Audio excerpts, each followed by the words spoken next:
Olá, seja bem-vindo. Eu sou o Leandro Zago e você está na Golden Cast.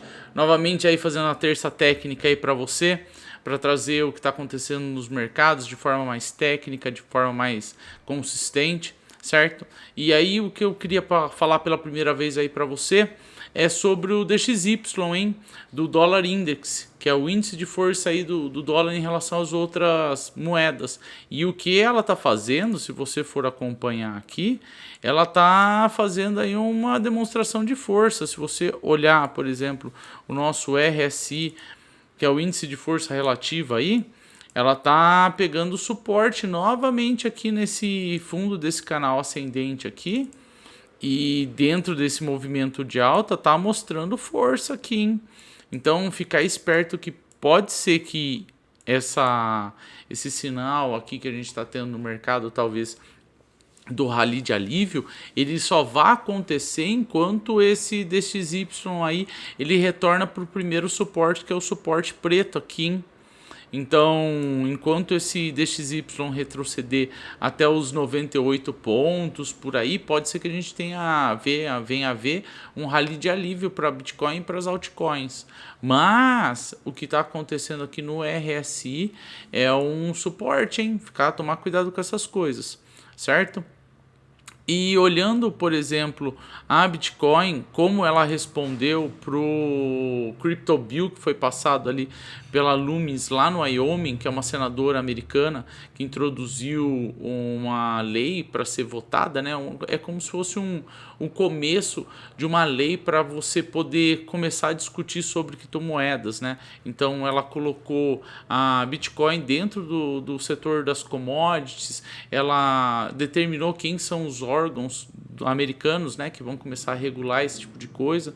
Então é uma coisa bem interessante esse movimento. Por mais de eu não concordar com regulação, eu não acho que o governo deveria regular absolutamente nada, que regulamentação de governo só serve para você ter lobby, para você ter corrupção, para você ter empresas que conseguem pagar para os políticos fazerem as leis que eles querem. Apesar disso, é um movimento interessante porque vai permitir que as empresas já bem estabelecidas aí nos Estados Unidos comecem a investir de fato, porque eles dependem da segurança jurídica, né? Então vai ser um fluxo novo aí de dinheiro dentro do mercado cripto. E se você for olhar, por exemplo, o que está acontecendo no gráfico da Bitcoin, você está vendo aí uma lateralização, né, depois desse processo de queda que aconteceu, né, desse topo duplo aí que aconteceu, né, e a gente ainda não saiu dessa linha pontilhada ainda, que está acontecendo desde abril aí do 2022, tá? Mas você pode observar aqui pelo RSI que a gente está tendo aí um gráfico ascendente, né, de força relativa, e hoje provavelmente a gente vai fechar um candle diário aí mostrando força aí, que é um candle de muita força, que olha essa sombra de compra, o preço saiu de 29.200 e vai fechar em 31, 32 mil dólares, bem perto aí da zona onde que a gente quer ver. E isso acontece dentro, se você for para o intraday, né, para o gráfico de intraday, você vai ver os gráficos de Bart Simpsons, né, que são os pump and dumps, né, que são as cabeças do Bart Simpsons, que a gente chama, né, que é onde um player do mercado joga e o mercado pro alto, aí o mercado fica trabalhando em cima desse nível aqui, e aí depois o player joga o mercado para baixo, retirando o lucro, né. Então, depois dessa última cabeça aqui do Bart Simpson, desse pump and dump, a gente está vendo aí um mercado ascendente. Então, pode ser que esse Crypto Bill seja o começo aí para que um ETF, que é um Exchange Trading Funds da Bitcoin, apareça aí no mercado americano. E a gente sabe que se isso acontecer, a gente vai ter um rally bem alto aí. Eu nem sei se vai ser mais um rally de alívio, né? Mas há quem indica que a Bitcoin pode cair por baixo dos 20 mil dólares. Por quê? Porque dentro da semana, do gráfico semanal aí da Bitcoin, nós temos, então, vou tirar todos os meus desenhos, certo? Para a gente ver melhor. Dentro do gráfico da Bitcoin semanal, o que nós temos? Nós temos um RSI extremamente vendido, dizendo que nós estamos com um ativo extremamente vendido, né? Então é um bom momento de compra, nós estamos num bom momento de compra, mesmo que esse ativo acaba caindo mais, né? Nós estamos num bom momento de compra e dá para ver que o suporte aí da média de 200, ela sempre segurou o fundo. Então o fundo de todas as vezes que a Bitcoin chegou na média de 200, essa foi o fundo realmente, de verdade. Então espera-se que, se a gente for ter uma queda, o ativo aí da Bitcoin chega a 18.900, 18.090, 19.000 e não passe disso, e esse seja o fundo real. Então, existem pessoas que esperam que isso aconteça. Eu não sou uma delas, eu não acho que a gente vai ver mais um movimento aí desesperador para baixo, não. Mas pode ser que ele venha, tá? Pode ser que ele venha e eu também não acho que ele vai durar muito tempo por causa disso. E nós estamos aí numa onda descendente, né? Num processo descendente de RSI, que é perda de força, né? Então a gente vê desde janeiro de 2021 aí formando o topo e perdendo força compradora, e a gente aí está chegando aí no máximo aí de força vendedora, que é o contrário, né? Então bem interessante esse tipo de coisa. Olhando para o dólar com real. Dólar com real em semana, hein? Em semana, o dólar com real tá brincando aí de precipício, tá brincando de amarelinha no precipício, tá? Cuidado com o dólar, porque ele tá numa formação aí descendente, apesar de ela estar no final da formação de onda descendente aqui de força compradora, né, do RSI. Ela tá brincando no precipício para despencar aí pelo menos para os 4,20, hein? 4,20 é um suporte maneiro, bem bacana para você tá vendo o dólar chegar. E aí talvez dali a gente comece a ver uma reversão aí de preço para o dólar. Mas 4,20 é bem provável que o dólar chegue, hein? Nessa região aqui de 4,20, 4,19, que são os últimos topos aí que a gente tem para trás.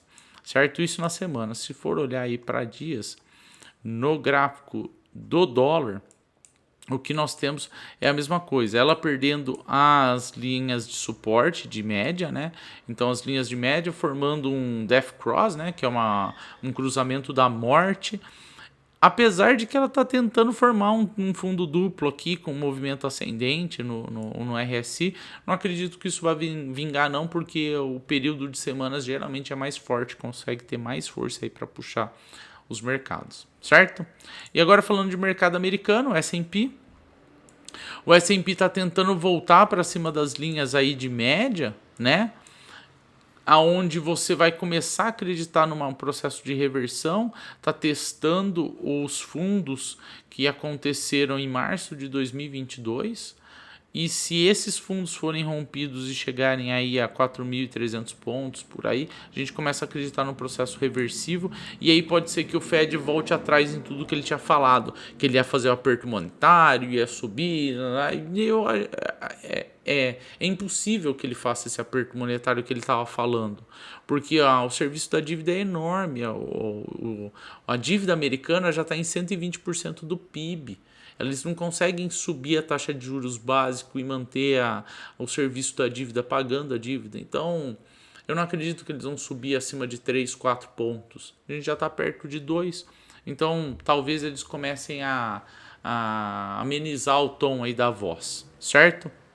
Mas o S&P tá dando indicação de força aqui, hein? Fechando um candle em cima da média de novo. Se ficar andando muito tempo, aí pode ser que a gente venha com um candle bem grande para baixo, para marcar de fato que acabou a tentativa aí de rompimento, de reversão.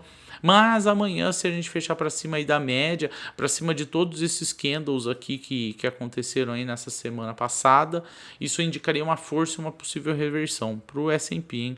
Dow Jones a mesma coisa, hein?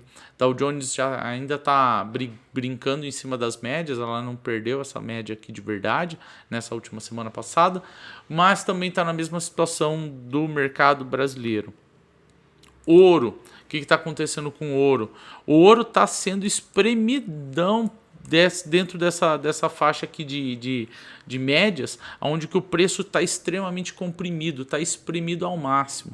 Então, essas regiões onde que as médias elas se encontram são regiões onde o preço é mais justo e o preço não tende a ficar nos preços mais justos. Ou eles ficam super comprados ou eles ficam super vendidos. Eles tendem a oscilar dentro desse ponto. E os preços mais justos são os pontos de retorno, onde que se ela estava saindo, por exemplo, de um movimento de alta, ela passa por um preço justo e vai para um preço sobrevendido e assim por diante, como se fosse uma mola, né? Então os mercados eles imitam bastante movimentos aí de ondas, onda de mar, onda de mola, onda de rádio, qualquer tipo de onda e oscilação, certo?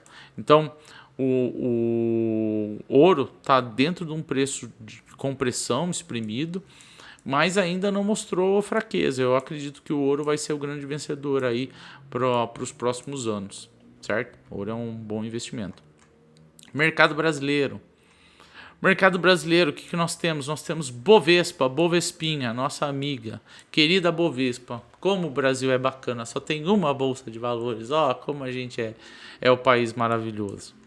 Bovespinha tá dando sinal de força. Tá mantendo essa região das médias aqui sem demonstrar fraqueza. Isso deveria ser um ombro, cabeça a ombro, né?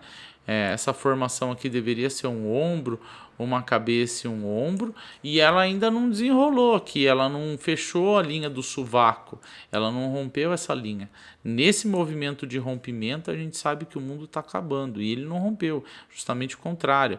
O que aconteceu é que a Bovespa pegou suporte, está mostrando força para pelo menos se manter aqui dentro dessa região, tá? Então, enquanto ela não romper essa linha do sovaco aqui, que é os R$ 99 na BOVA11, né, que é o ETF, tá tudo certo. Certo? Dentro da Bovespa tem algumas ações que eu gosto muito de acompanhar. A primeira aqui é a Cogna, que eu acho que vai ser a grande vencedora aí para os próximos anos dentro da Bovespa. Né? Então ela está com uma divergência desde agosto do ano passado, uma divergência positiva, formando um fundo arredondado no preço de 2,49, mostrando aí uma região de extremo suporte, com um potencial de sair de 2,49 e chegar pelo menos a 10, 11 reais. Então aí nós estamos falando de uma valorização de 4 a 5 vezes, de 400 a 500%. Né? Isso aí é uma grande oportunidade para você que gosta de Bolsa de Valores brasileira. Fica ligado na Cogna, que é o setor de educação, é uma das maiores aí da América Latina, educação privada. Outra que eu gosto bastante é a Neo Energy. Neo Energy, que é a indústria de energia limpa, né?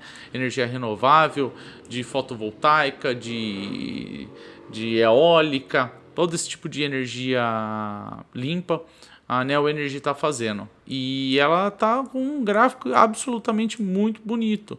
Dentro de todas as crises que a gente passou, ela não sofreu muito interferência, porque é um setor energético, é um setor crucial, um setor seguro, por assim dizer.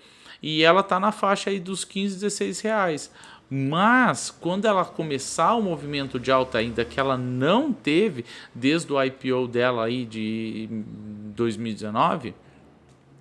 A hora que ela começar o movimento de alta, eu acredito que ela chegue aí pelo menos uns 40 reais, 40, 50 reais no mínimo, que é pelo menos um dobro aí, um dobro e meio dentro dos preços que a gente está. E a Magazine Luiza, dentro da Bovespa, né, coitada da Magazine Luiza, fez uma ascensão estrondosa, voou, encontrou o sol, derreteu a sapatilha dele que era feita de vela, né, de cera de vela, e acabou derretendo e agora está indo pro limbo.